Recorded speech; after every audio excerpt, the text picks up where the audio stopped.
Hello and welcome to the Financial Wellness Hour. I am your host, Hirsch Serman. I am thrilled to have you joining us today on WGSN-DB, the Going Solo Network. Before we get into the show, I just want to say Happy Veterans Day to everybody, to all of our veterans, and thank you so much for your service. It is very appreciated. This show is for those wanting to learn more about creating financial wellness. And we're going to look at different life cycles. We're going to explore them financially and emotionally because financial decisions and generally all decisions are not made based on logic or financial evaluation, but much more on the emotions associated with your finances. And that's so important to be emotionally healthy to make financial decisions. And although we might be somewhat general, we'd love to hear from you. So please let's make it more relevant. You can reach out to me on my website, lifecycle.financial. That's lifecycle.financial. Or you can post your comments or questions on Facebook, YouTube, or any of the other platforms you might be listening to us on. And as I always say, going through a divorce can be a very big challenge. It can be possibly the largest challenge you ever face, but at the same time, it might be the largest opportunity that's ever given to you as well. All at the same time. And yes, you did hear that correctly. It can be a huge opportunity. The first blog I ever wrote that got picked up, I called Divorce is Awesome, right? And everyone was kind of horrified by the title.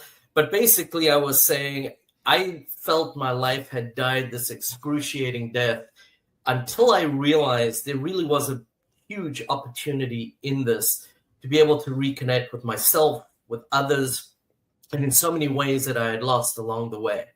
My guest today is Justin Milrad, who I am excited to have. He's the author of the book You 2.0, just the concept I love, let alone the content, which we will get into. I like also that he is a dad, a coach, I'm leaving some out, but a strategist, a guy who gets things done. And one of the things I like so much is that Justin went through a challenging life cycle, and his response was taking these lessons, sharing them with other people, hence the book You 2.0, which I just think is a very commendable way to live your life. So Justin, welcome to the show. It's great to have you on. Thank you. It's great to be here, and thanks for having me. And I also want to acknowledge Veterans Day and for all those people who serve to protect our great country. It's a big sacrifice, and we do appreciate it for sure. You know, one of the things I always ask people is just to share a little about their background, but you have a story, and I think what you went through can really resonate with people very strongly. So I'm going to ask if you can share some of your story just to give people an understanding, kind of the passion, why you did what you did. And when I say it was challenging, that I'm not just saying that, it really was a challenging experience, if you don't mind sharing some of that. Absolutely. So my ex-wife and I, we were married for 15 plus years, and we had the marriage that everyone wanted. We had fun. We went on trips together. We were the life of the party, and things were great until they weren't. I think one of the mistakes we made was that we owned a business together. We started it. We grew it. It became our life. It became our identity. While at the same time, we had 3 kids growing up in a household during COVID, and we kind of lost our way. And I want to honor my ex because we had many good years, and it was good until it wasn't. Right. Then when it came time to divorce, I filed for divorce. I had my reasons, and we both agreed for it to be amicable. We both hired high power, well-respected, attorneys, and very quickly turned from an amicable divorce to war. Fast forward, it was a 3+ year divorce with an 8-day jury trial, and we spent 7+ figures on a divorce. And in hindsight, we made every mistake possible. I'm happy to say that my ex and I are really close these days as far as co-parenting. We're doing really well. Our kids are doing well, but we wasted so much time, money, energy, emotional capital, and made every mistake possible. Never in a million years did I think I'd be divorced, let alone be a divorce coach. But what I don't want to happen to other people is to go through what we went through, where we were, fighting over stupid things. There was ego. For every punch they gave, we gave one back, and it just went on and on and on and on. At the end of the day, working with a divorce coach kind of changed my entire philosophy, where there was radical acceptance and surrender. And when I finally made that decision, I changed my attitude from being a victim to being someone who can thrive through divorce. And Hirsch, to kind of go back to, I love divorce. I don't love divorce in the sense that the concept of divorce, but I can say I'm much happier now. And while I don't want to romanticize it in any way, shape, or form, I was given an opportunity to reevaluate my life and get off the hamster wheel, take a look at what was working and what wasn't, and recalibrate it. And I'm so much happier now. Well, and I appreciate you saying that, because we're certainly not advocating that everybody gets divorced yet. But should it be that somebody needs that, there is an opportunity in it. Obviously, if you're in a coupleship, that's wonderful. And that is an opportunity to take advantage of and be able to grow together. So yeah, we're certainly not advocating everyone should get divorced, but sometimes, unfortunately, life takes you in that direction. And that's where we're talking about it should be able to be an opportunity. So I appreciate that you brought that up. And I just want to reiterate two quick things. One is that you said you had a jury trial, which is also, firstly, very few, they estimate about 3% go to trial, so very few to begin with. And it's even then extremely rare to even have a jury trial. So it does talk to the magnitude of what was going on. 7-figure obviously being $1 million plus. I just want to point out, from going from that again to being able to be friends, co-parent, and where you are today, that takes a lot. Most people would hold on to a resentment like that. I think that kind of brings me to my next question. Really, is was it kind of that aha moment, that eureka? I'm on my journey, and now I'm realizing that you could shift from that breakdown to breakthrough, going from surviving to thriving. What changed? Give us a little bit on that, if you would. So hiring a divorce coach was probably the best decision I made. I just wish I knew about it, at the beginning of the process. It was 3 months before we were going to trial. There was nothing I could do, but it really changed my attitude. Number one, radical acceptance that this is a situation I'm in. Tomorrow's a mystery. Yesterday is history, and all I have is the now, and I can make the most out of it, and just kind of surrendering and saying, this is just where I am, and I have to make the best out of it. And I noticed with people, in the divorce community, I noticed a good amount of people were stuck 5+ years out. And that's because they didn't do the work. And when my coach said to me, I have to stop viewing divorce as something that happened to me and start seeing it as something that happened for me, that I could make some changes. And it's really just the closing of one chapter and the beginning of another chapter. So I was able to build a foundation of things that were really important to me in my life and to explore them, which I did. And I'd say in all aspects of my life, with the exception of financial, because it takes a lot of time to rebuild. I am happier in all dimensions. So, and I just want to kind of reiterate, it's very easy to go down the rabbit hole, to spiral, to get swept up in negative emotions, and kind of like I think you were alluding to there, sometimes hold on to those negative emotions, right? For a long time. I've worked with people, you would think that they're in the middle of their divorce, and as you said, it's 5 or 6 years later, and they're still holding on to it in that way. It's not easy to turn the tide and give yourself over to others and help others. So I agree with you. I think it'll be a theme through this. There are so many resources for people going through a divorce today that weren't there 5 and 10 years ago. And being able to find the right professional, a divorce coach, is a wonderful resource to help bring the divorce into perspective, to help see what is happening in a way that sometimes you can't, because you're just too close. You're just too emotionally engaged in it.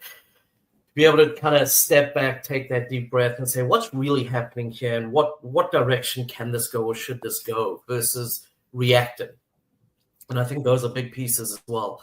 And that's a lot of upgrading in your thought process. A lot of, as you put your book, You 2.0 is obviously alluding to being an upgraded you, kind of looking at yourself in a new version. And in your book, you describe the idea of upgrading in your life like a software, an update of You 2.0.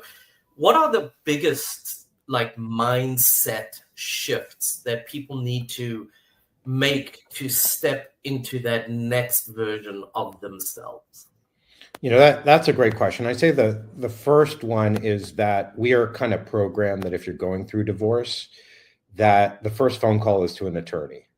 And that may be the case, but I'd say, there are a lot of other really helpful professionals that can help you through the process and building your team. So when you think of a software upgrade, typically what happens in an upgrade, well, there are bug fixes, there are new updates, there are new things that can be added to make, your software or your app or whatever more valuable to you so that you can be more productive. Well, the industry has changed a lot. So, there are coaches, there are CDFAs, there are, CFAs, there are financial professionals, emotional professionals, therapists, all these sorts of things. And I think it's really important. And that's a mindset shift that maybe your first call should be to one of these people. And then they help you kind of navigate and figure out how to use, your attorney for their highest and best use. And I think something that's really important is there's a time period for a divorce. It's an operational process where there's a start and there's an ending. And then you get the stamp and you have a divorce decree.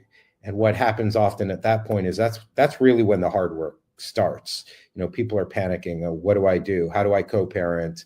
I haven't done this. I haven't done that. Am I financially, okay? So I like to think of it, the upgrade is kind of like a loss to a laboratory. And what does a laboratory mean?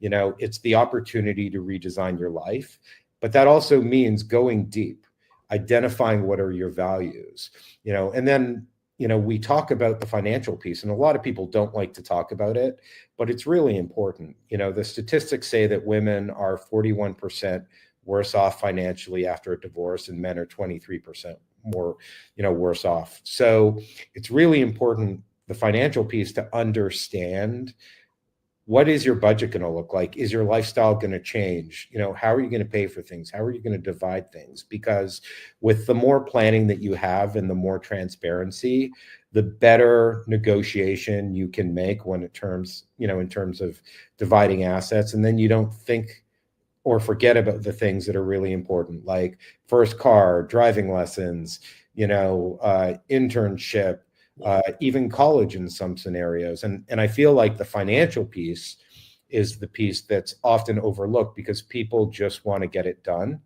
So instead of just getting through it, grow through it. And, I'm going to make a huge generalization here, but I think it's particularly true. Women typically outsource the financial component to the men. So there's a lot of learning that has to go on. And I think that the women often take on more of the parental responsibilities than the men. So we have to learn to do things that we might not be comfortable with, or we may not necessarily understand. And, my vision always is to get through the divorce as amicably as possible. But you need a strong co-parenting relationship, because it's not divorce that destroys kids. It's how parents handle divorce that destroys kids. So, as long as you continually learn, you continually grow, and you use your team for their highest and best use, you can move through divorce quickly, efficiently, productively, but most importantly, in a position where you're financially aware, hopefully secure, and you have a foundation for a very strong co-parenting relationship. And I got to comment on so much. Firstly, the quote that you said, it's from your book. It's from chapter 12. And I'm going to read it because I actually wanted to come back to that later. Divorce itself doesn't damage children. How parents choose to handle it does. Choose actions that heal, not harm. Very powerful. And we'll come back to that a little bit later. But you're right. Having goals and aspirations, having an understanding of what your life's going to look like is so important. And, you're going through a divorce. You need to, in some ways, envision what your life's going to look like. I always take an approach when we create a strategy to base it off of your priorities and your values, because especially if you're a two-income family, you got less income, and chances are either way you're going to have less income because there might be support being paid that you might be paying. But if you really identify what brings you joy, what is your value, what are your priorities, you really can live off less. And so that's one idea. I think of a few things. I had somebody, this is going back 5 or 6 years already, used to say that divorce is a human process with a legal document at the end, right? And what do we do first? As you said, in general, we call an attorney, but that's not necessarily the process that we're going through all the way through. So understanding how do we take care of ourselves? Who are the right people? I always tell my clients, you need 2 teams. You need a professional team, and that's usually beyond an attorney. It could be a therapist, it could be a coach, it could be a CDFA, it could be whatever is needed. That's one team. The other team is your emotional team. And it's not just anyone who's been through a divorce who might have a sympathetic ear, because you don't want people who are going to be unobjective and just yes, yes, yes. And you don't want people who are still bitter about their divorce. You want people that you really can rely on to give you good advice in those ways. So I'm a big proponent of those kind of 2 teams, that approach. I would also tend to say, especially like co-parenting, you can't sign a document and say, okay, let's figure out how to co-parent, because it could take you 6 months to figure that out. Some of these things you may need to think and discuss prior to the divorce being finalized, because often people split homes. How do we kind of have a similar feeling from a co-parental perspective in those homes? This is what I mean by being able to envision somewhat, what are we looking for? What are we doing? It also, I think, even if you're taking small pieces in the beginning to work with that spouse, it's helping train you in how to do things amicably.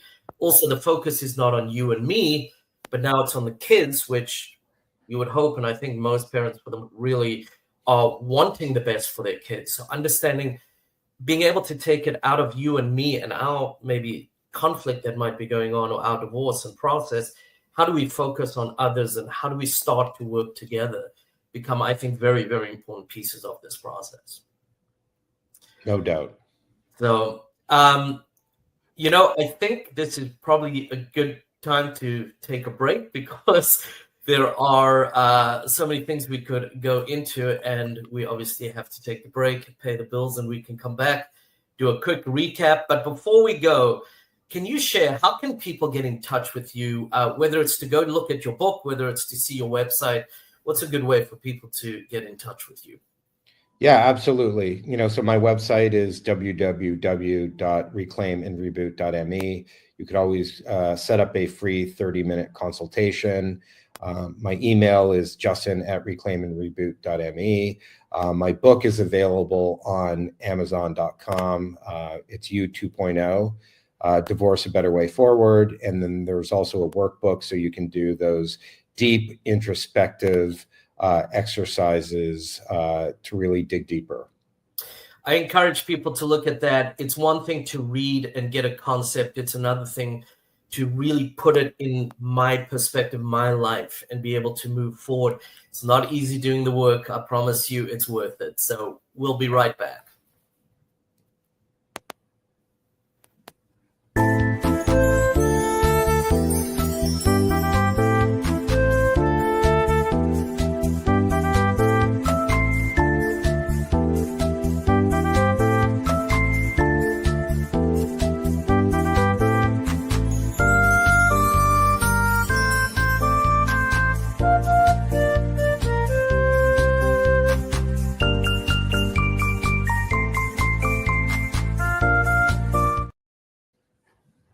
Hello, and welcome back to WGSN-DB, the Going Solo Network. This is the Financial Wellness Hour. I am your host, Hirsch Serman. Today we have Justin Milrad, the author of You 2.0, and we've been talking about a lot of different things people should be considering. I'm going to do a real quick recap as much as I can remember, but Justin, you shared some of your story and obviously the depth of kind of the conflict of a divorce, to being able to turn that around, not just for you and your mindset, but the relationship co-parenting you have with your ex-spouse, which is always an amazing thing and a beautiful thing, especially for your children. I tell my clients so often to be able to role model for your kids going through adversity, this is the time to do it, and being able to show them how you really can go through life in a very positive and a good way. You spoke a little bit about that kind of shifting from breakdown to breakthrough, or as a lot of people say, surviving to thriving. We spoke about your book, comparing it, I guess, to that software update, which is such an important thing, to be able to look at your life, be able to say, how can I upgrade what I'm doing?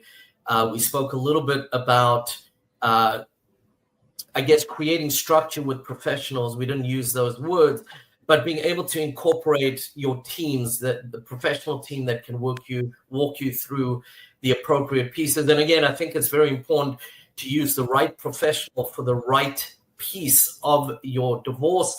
You have a cheaper bill at the end usually because, hey, I'm a finance guy, not somebody who's going to be your emotional or your emotional coach. I'm not your legal expert. Don't use me for things you're not getting your bang for your buck. But at the same time, the emotional side of what could be a great team to help you get through this, and being selective, obviously, on both teams as well. We did speak a little bit about this being a human process, being able to go through this, being able to identify beyond the divorce, which is so important as well, because that's the life you're going to be living. I say to a lot of my clients, this is not the last chapter in this part of your life. In many ways, it's the first chapter in the rest of your life. How you go through it really does determine a lot of the things that will come beyond your divorce as well. Anything else? Anything I missed, or something you want to reiterate that might be important that we can touch on? I think it's really, really solid list. I think it's really important to realize that going through divorce, you make permanent decisions based on temporary emotions. So when you're in crisis mode, everything feels urgent. On the financial side, I think people give up a lot of things, in the negotiation that in hindsight they regret, because they just want to get it done. And I think. Sorry, go ahead. Finish.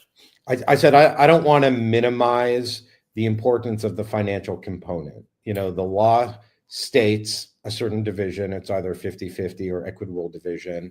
And it's very easy to give away stuff. But you also have to plan for the future. And I think it's really important to, and this is just my philosophy, it's not everyone's philosophy, is to try and create some sort of consistency among the homes so that the kids, may live in a similar type of home. They have similar opportunities. You don't want mom in a 10,000 square foot home with pool and tennis courts and dad in a 2-bedroom apartment, because then they're not, the kids aren't going to want to go hang out with dad. And I think it's really important, as long as it's, the mom and dad are healthy and there's no serious, substance abuse or mental health issues. It's important for kids to have, both parents. Right. So, making these permanent decisions on temporary emotions is really, key. And consistency is a very key piece. Kids need that structure. They need that consistency. The other piece that I think what you just said is so important, and it's something I like to do with my clients, is once we've identified those values and priorities, we know that everything else, so to speak, is cannon fodder. That's part of your strategy. It's not just what would I like to keep, but the other piece is, how do I use those to get more of what I'd like to keep?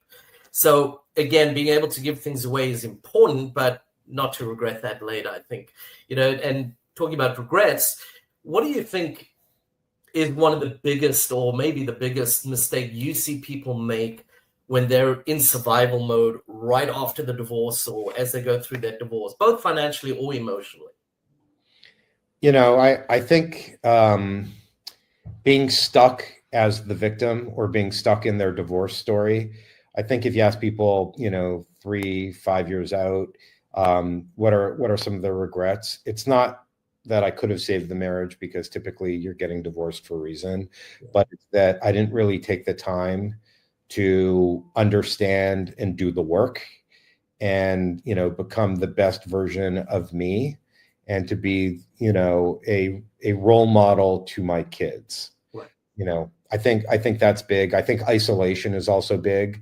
For a lot of people, it was, even for myself, divorce becomes your overarching identity.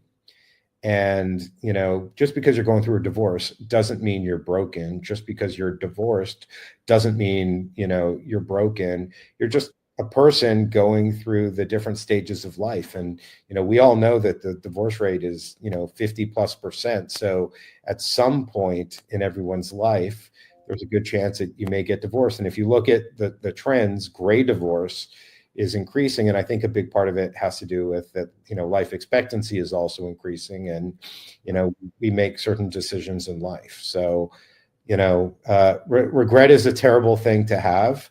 We often are empowered to make decisions, but we have to make those decisions. And I want to go back to a word you mentioned earlier in our conversation that I don't want to forget, which is joy.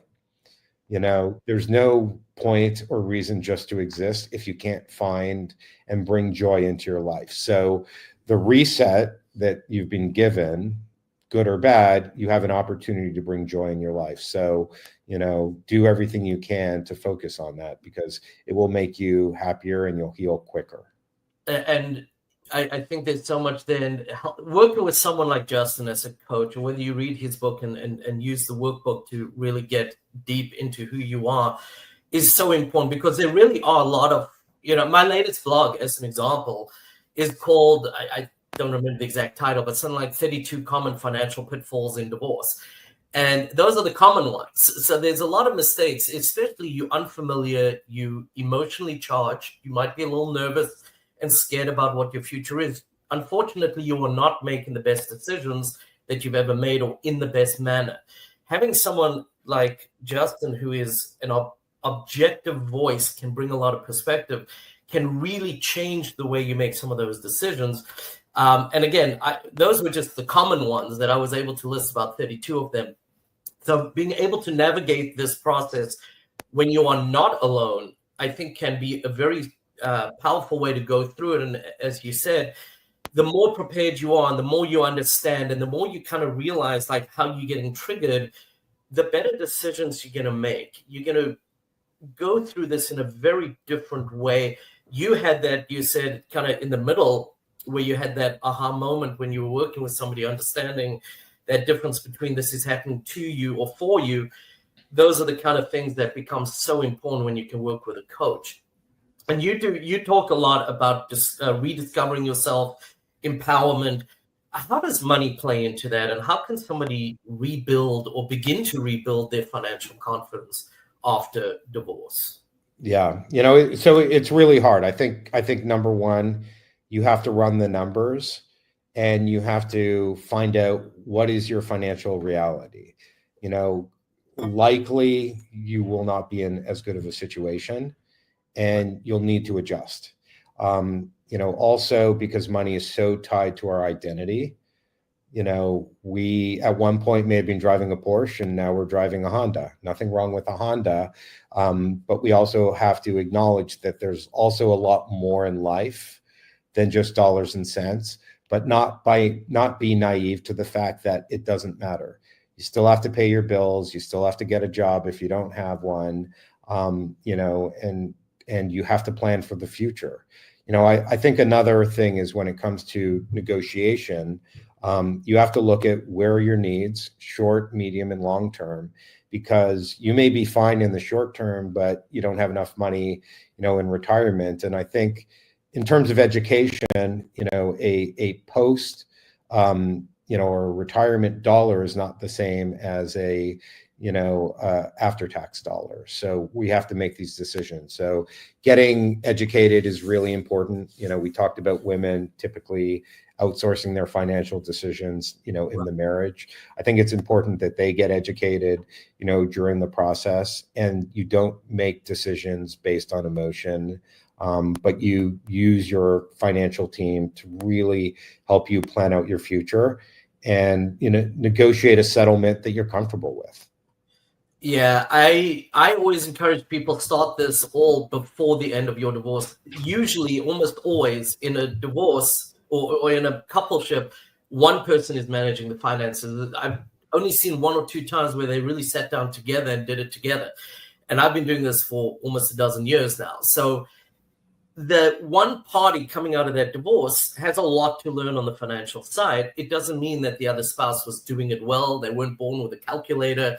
They were winging it themselves, most likely. Having a structure or somebody who can help you really build a structure in how to manage those finances also can be much more efficient.